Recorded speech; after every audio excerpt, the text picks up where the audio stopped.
தேவராஜரயாபாத்திரம் காஞ்சி பூர்ணமுத்தமம் ராமானுஜமுனேர்மான்யம் வந்தேகம் சஜ்ஜனாஸ்ரயம்.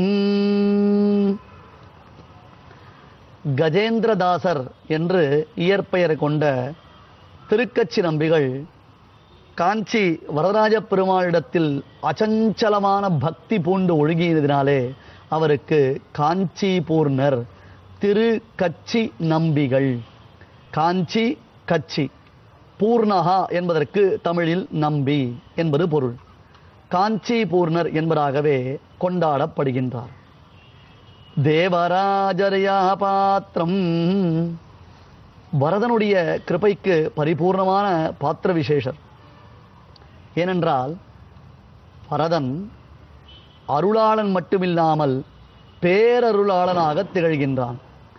திருமாமகளை பெற்றும் என் நெஞ்சகம் கோவில் கொண்ட பேர் அருளாளன் என்று பெரியோர்கள் வரதனை கொண்டாடுகிறார்கள். அந்த தேவராஜனாம் வரதராஜ பெருமானுடைய பரிபூர்ண கிருபைக்கு அருளுக்கு இலக்கானவர். இல்லையென்றால் வரதன் வாய் திறந்து பேசுவானா? அவரிடத்தில் அவன் பேசுவானா? இந்த புன்சிரிப்பை சேவிக்கும் பொழுது, அதுவும் தேவப்பெருமாளுடைய திருமுக மண்டலத்தில் விளங்கக்கூடிய அந்த புன்சிரிப்பை சேவிக்கும் பொழுது, ஆஹா, இவன்தானே திருக்கச்சிரம்பிகளிடத்தில் பேசியவன், இவன்தானே பேசும் பெருமாள் என்று நாம் வியப்புறுகிறோம் அல்லவா? காஞ்சி பூர்ணர், அதுவும் இவர் யாருடைய பகுமானத்திற்கு பாத்திரமாய் விளங்குபவர்? யாருடைய அபிமானத்திற்கு பாத்திரபூதமாய் விளங்குபவர்? ராமானுஜமுனேஹே மான்யம். என்ன செய்வது, எதை செய்வது, எப்படி செய்வது என்று சுவாமி ராமானுஜர் தவித்திருந்த பொழுது அவருக்கு ஆறுதலாய் உடனிருந்து நல்லதொரு வழி காண்பித்தவர் காஞ்சி பூர்ணரான திருக்கச்சி நம்பிகள் தானே. அதனால்தான் ராமானுஜ முனேகே மான்யம். நாம் எல்லோரும் ராமானுஜரை கொண்டாடி கொண்டிருக்கிறோம். அந்த ராமானுஜரோ திருக்கச்சிகளை தான் கொண்டாடி கொண்டிருக்கிறார். திருவாலவட்டம் என்னும் விசிறி கைங்கரியத்தை தேவப்பெருமாளுக்கு செய்து வருகின்றார். அவருடைய அவதார திருத்தலம் பூவிருந்தவல்லி என்பதாக, இது சென்னையின் மிக அருகில், ஏன் இதை சென்னை என்பதாக சொல்லலாம் நாம், அதில் அமைந்திருக்கின்றது. இங்கே உள்ளே வரதராஜ பெருமாள் எப்படி காஞ்சிபுரத்தில் சேவை சாதிக்கின்றாரோ அதுபோன்று தான் மேற்கே திருமுக மண்டலத்துடன் புஷ்பவல்லி தாயார் எனப்படக்கூடிய பூ இருந்தவல்லி தாயாருடன் அருள் பாலிக்கின்றார். அது தவிர ராமன், ரங்கநாதன், திருவேங்கடமுடியான், கண்ணன் முதலான சன்னதிகளும் இந்த திருக்கோயிலில் அமைந்திருக்கின்றன. பெருமான் சூரிய மண்டலத்தின் நடுவே சேவை சாதிப்பதற்கு ஒரு விசேஷம் உண்டு.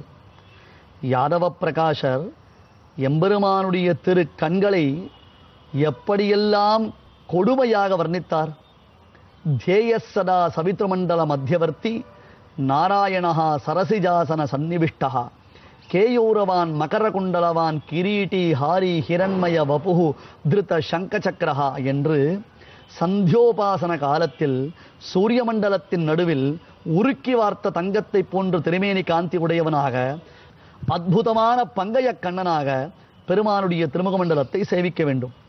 இங்கே சூரிய நாராயணமூர்த்தியாக சூரிய மண்டலத்தின் நடுவில் பகலோன் பகல் விளக்காக பரஞ்சுடர் தோன்றியதே என்று சுவாமி தேசிகன் வர்ணித்தபடியாக தேவப்பெருமாள் அருள் பாலிக்கின்றார் அபய வரத ஹஸ்தத்துடன். திருக்கச்சி நம்பிகள் இங்கிருந்துதான் தினந்தோறும் காஞ்சிபுரத்திற்கு சென்று வரதனுக்கு கைங்கரியம் செய்வாராம்.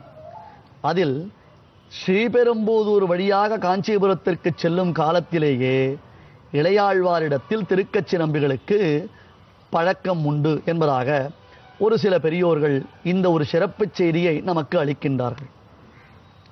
திருக்கச்சி நம்பிகள் வைபவத்தை சொன்னால்தான் சுவாமி ராமானுஜருக்கே சந்தோஷம் உண்டாகும். ஆகையால் முதலில் திருக்கச்சி நம்பிகளை வைபவத்தை அனுபவித்து பின்னர் தொடர்ந்து ராமானுஜ வைபவத்தில் நாம் இணையலாம். இதுவும் ராமானுஜ வைபவத்தின் ஒரு கிளை நதிதானே. இவர் ஒரு சமயம் திவிதேசங்கள் தோறும் யாத்திரை செய்ய வேண்டும் என்று கோவில், திருமலை, பெருமாள் கோவில் என்று ஒவ்வொரு திருத்தலமாக யாத்திரை செய்து வந்தார். கோவில் என்றாலேயே சம்பிரதாயத்தில் திருவரங்க திருப்பதிக்குத்தான் பேர். 2 ஆற்றுக்கு நடுவில் எம்பெருமான் ரங்கநாதன் சேவை சாதிக்கின்றானே, அந்த பூலோக வைகுண்ட க்ஷேத்திரத்திற்குத்தான் கோவில் என்பது பெயர். அடுத்தது திருமலை என்றால் விசேஷமான ஸ்ரீ ஸ்ரீனிவாசன் திருவேங்கடமுடையான் மலையப்ப சுவாமி சேவை சாதிக்கக்கூடிய உயர்ந்த திருப்பதி திவ்ய க்ஷேத்திரம். கோயிலுக்கு போகமண்டபம் என்பதாக ஒரு பெயர் உண்டு. அதே போன்று திருமலைக்கு புஷ்பமண்டபம் என்பது ஒரு பெயர் உண்டு. அடுத்தது கோவிலானது, திருமலையானது பெருமாள் கோவில் என்றாலேயே காஞ்சி வரதராஜ பெருமான் சன்னிதானத்திற்குத்தான் பெருமாள் கோவில் என்பது திருநாமம். திருக்கச்சி நம்பிகள் கோவிலுக்கு சென்று ரங்கநாதனை வழிபட்டார். ரங்கநாதன் இவரிடத்தில் உபசாரங்கள் கேட்டான். என்ன சுவாமி, சௌக்கியமாக இருக்கிறீரா? என்ன விசேஷம்? சுவாமி, தங்களுக்கு திருவாலவட்ட கைங்கரியம் செய்ய வேண்டும் என்று ஆவல் கொண்டு வந்திருக்கிறேன் என்றவுடன் ரங்கநாதன் சொன்னான், ஏற்கனவே 2 ஆறு உபய காவிரியின் நடுவில் நான் மத்தியரங்கத்தில் பாயும் நீர் அரங்கம் தன்னுள் பாம்பனை பள்ளி கொண்டவனாக படுத்திருக்கிறேன். என் தலைப்பகுதியிலும் காவிரி ஓடுகிறாள், என்னுடைய பாதப்பகுதியிலும் காவிரி ஓடிக்கொண்டிருக்கிறாள். இப்படி இருபுறமும் காவிரி இருக்கும் பொழுது ஏற்கனவே இந்த இடம் சீதளமாக சில் என்று இருக்கிறது, வியர்ப்பதற்கு வாய்ப்பே இல்லை. ஆகையால் உம்முடைய திருவாலவட்ட கைங்கரியம் எனக்கு தேவையில்லை என்று பெருமான் சொன்னான். காவிரியில் தண்ணீர் இருக்கிறதோ இல்லையோ, பெருமாள் இப்படி ஒரு வார்த்தையை சொன்னவுடன் திருக்கச்சி நம்பிகள் அவரிடத்தில் விடை பெற்றுக் கொண்டு திருமலைக்கு சென்றார். அதுவோ குளிரருவி வேங்கடம் என்று ஆழ்வார்களினாலே மங்களாசாசனம் செய்யப்பட்ட திருத்தலம். அந்த திருவேங்கடமுடியானிடத்தில் ஸ்ரீனிவாச பெருமானிடத்தில் சென்று விண்ணப்பிக்க, ஏனப்பா, அங்கே தண்ணீர் வருகிறதா இல்லையா என்று தெரியாத காவிரியின் நடுவில் படுத்திருக்கக்கூடிய ரங்கநாதனுக்கே குளிர்கிறது என்றால், உண்மையில் நான் இருக்கக்கூடிய திவிரேசத்திற்கு குளிரருவி வேங்கடம் என்பதுதானே பெயர். இங்கே தனுர்மாசம் என்னும் மார்கழி மாதம் மட்டுமின்றி எல்லா மாதங்களிலும் இங்கே குளிர் உண்டு, வியர்ப்பதற்கு வாய்ப்பே இல்லை. ஆகையால் உன்னுடைய திருவாலவட்ட கைங்கரியத்தை வேறு திவிரேசத்தில் சென்று செய்ய வேண்டும் என்பதாக திருமலையப்பன் சொன்னான். கோவிலில் உள்ள பெருமாளும் ஏற்றுக்கொள்ளவில்லை, திருமலை என்பதாக திருவேங்கடமுடியானும் ஏற்றுக்கொள்ளவில்லை. எல்லா ஊரிலும் திவிரேசங்கள் தோறும் பெருமானை சேவித்துவிட்டு மறுபடியும் காஞ்சிபுரத்திற்கு வந்து சேர்ந்தவுடன் வரதன் ஆங்காங்கு நடைபெற்றதான விற்த்தாந்தங்களை எல்லாம் இவரிடத்தில் கேட்டான். ஒருவர் ஊருக்கு சென்று திரும்பி வந்தால் அந்த நிகழ்வுகளை எல்லாம் நாம் கேட்போம் அல்லவா? அதே போன்று தான் வரதன் கேட்டவுடன் இவர் நடந்ததையெல்லாம் விண்ணப்பிக்க வரதன் சொன்னான், நம்பிகாள் கஜேந்திரதாசரே, நான் அக்னியிலிருந்து ஆவிர்பவித்தவன், யாகத்தீயிலிருந்து நான் உண்டானவன், எனக்கு எப்பொழுதும் வியர்க்குமே, எனக்கு இந்த திருவாலவட்ட கைங்கரியத்தை செய்யலாகாதோ என்று கேட்டவுடன், அடாடா பிரபோ, உன்னை கேட்காமல் நான் ஊராய் கேட்டு வந்தேனே, உனக்கே இந்த கைங்கரியத்தை எப்பொழுதும் செய்கிறேன் என்று திருக்கச்சி நம்பிகள் வரதனுக்கு திருவாலவட்ட கைங்கரியத்தை செய்தார் என்பதாக பெரியோர்கள் வெகு ரசமான ஒரு நிகழ்ச்சியை குறிப்பிடுகிறார்கள். அது தவிர இந்த திருக்கச்சி நம்பிகளிடத்தில் அவருடைய குரு பக்தியை நாம் அறியும் ஒரு அற்புதமான உற்சவமும் நடைபெறுகிறது. எப்படி ராமானுஜருக்கு குரு பக்தியோ அதுபோன்று திருக்கச்சி நம்பிகளுக்கும் குருவினிடத்தில் பக்தி உண்டு. ஏனென்றால் திருக்கச்சி நம்பிகள் ஆளவந்தார், அவர் தம் சிஷ்யர் பெரிய நம்பிகள், இவர்களுக்கு சிஷ்யரானவர். எப்படி இவருக்கு மட்டும் இவ்வளவு பெருமை உண்டாயிற்று? நல்லதொரு ஞானம் எப்படி ஏற்பட்டது? ஸ்ரீவைஷ்ணவ சம்பிரதாயத்தின் அடிப்படையான அர்த்த விசேஷங்களை எல்லாம் திருக்கச்சி நம்பிகள் யாரிடமிருந்து பயின்றார் என்றால் அவருக்கு ஆச்சாரியராக ஆளவந்தாரும் பெரிய நம்பிகளும் குறிப்பிடப்படுகின்றார்கள். அந்த ஆளவந்தார் பாதுகைகள் இந்த திருத்தலத்தில் திருமஞ்சன காலத்தில் திருக்கச்சி நம்பிகளுக்கு சமர்ப்பிக்கப்படுகின்றன. இது ஒரு சிறப்பு. ஆளவந்தாருடைய திருவடி ஜோடுகள் என்பதாக அவைகள் இங்கே சுவாமிக்கு திருக்கச்சி நம்பிகளுக்கு திருமஞ்சன காலத்தில் சமர்ப்பிக்கப்படுகின்றன. ஆளவந்தாருடைய சிஷ்யர் பெரிய நம்பிகள். பெரிய நம்பிகள் ராமானுஜருக்கும் ஆச்சாரியர். ஏனென்றால் ராமானுஜர் 5 ஆச்சாரியர்களின் திருவடி சம்பந்தத்தை பெற்றதினாலே அவருக்கு பஞ்ச ஆச்சாரிய பராஸ்ரயர் என்பது திருநாமம். அந்த பெரிய நம்பிகள் திறத்தில் திருக்கச்சி நம்பிகள் தான் காலக்ஷேபம் கேட்ட சமயத்தில் பெரிய நம்பிகளுடைய பசுமாட்டு மந்தையை மேய்க்கும் பொறுப்பை இவர் ஏற்றிருந்தாராம். ஒரு சமயம் மாடுகள் மேய்ச்சலுக்கு சென்று மந்தை வழிக்கு சென்று திரும்பி வரக்கூடிய காலத்தில் மழை பெய்ய ஆரம்பித்தது.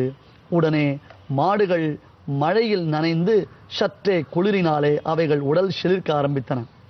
அந்த சமயத்தில் பெரும் செல்வந்தர் குலத்தில் பிறந்த திருக்கச்சி நம்பிகள் ஆனால் செல்வச் செருக்கு துளியும் இல்லாதவர். தன்னிடத்தில் அஜகஜாந்த ஐஸ்வர்யம் இருக்கிறது, எரையும் சாதிக்கும் வல்லமை இருக்கிறது என்னும் இருமாப்பு கொள்ளாமல், பெரும் செல்வந்தர் குலத்தில் பிறந்திருந்தாலும் குருவினிடத்தில் பணிந்து கைங்கரியம் செய்யக்கூடிய அந்த திருக்கச்சி நம்பிகள் தன்மீது போர்த்தி இருந்த விலை உயர்ந்த கம்பளி போர்வை, இதற்கு ஷால்வை என்பது பெயர், அந்த விலை உயர்ந்த கம்பளி போர்வையை எடுத்து மாடுகளுக்கு போர்த்தி விட்டாராம். இது கண்டு பெரிய நம்பிகளும் வியந்தார், ஆளவந்தாரும் வியந்தார். வருடந்தோறும் மாசி மாதம் மிருகசீரிஷ நட்சத்திரம் திருக்கச்சி நம்பிகளுடைய அவதார திருநன்னாளாக கொண்டாடப்படுகின்றது. அந்த அவதார திருநன்னாள் சமயத்தில் 10 நாட்கள் அவதார மகோற்சவம் நடைபெறுகிறது அல்லவா? அந்த சமயத்தில் 8ஆம் திருநாளில் திருக்கச்சி நம்பிகளுக்கு அற்புதமாக மாடுமேய்க்கும் கண்ணனுடைய திருக்கோலம் சாற்றப்படுகின்றது. அந்த 8ஆம் திருநன்னாள் மகோற்சவத்தில் திருக்கச்சி நம்பிகள் மாடுமேய்க்கும் திருக்கோலத்தில், அன்றைய ஒரு தினம் மட்டும்தான் திருக்கோலம் சமர்ப்பிக்கப்படுகின்றது. கண்ணனாக எப்படி பெருமான் அந்த மாடுகளை எல்லாம் மேய்த்து கொண்டு கோபாலனாக சென்றானோ அதே போன்று திருக்கச்சி நம்பிகள் சேவை சாதிக்கின்றார். உள்ளே அவருடைய திவ்யமங்கல விக்கிரகத்தை மூலஸ்தானத்தில் சென்று சேவித்தால் கூட அந்த மூலபீഠத்தில் அவருடைய திருவடிவாரத்தில் மாடுகளை நாம் சேவிக்கலாம். இப்படி ஆச்சாரிய பக்தி கொண்டவராய் விளங்கின திருக்கச்சி நம்பிகள் பெருமானிடத்தில் நேரடியாக பேசும் பாக்கியத்தை பெற்ற மகாபூர்ணர். பூவிருந்தவல்லியிலிருந்து தினந்தோறும் காஞ்சிபுரத்திற்கு நடந்தே சென்று வரதராஜ பெருமாளுக்கு திருவாலவட்ட கைங்கரியம் செய்யக்கூடிய அந்த மகாபூர்ணர் ராமானுஜருக்கு மாபெரும் ஆறுதலாக இருந்தார்.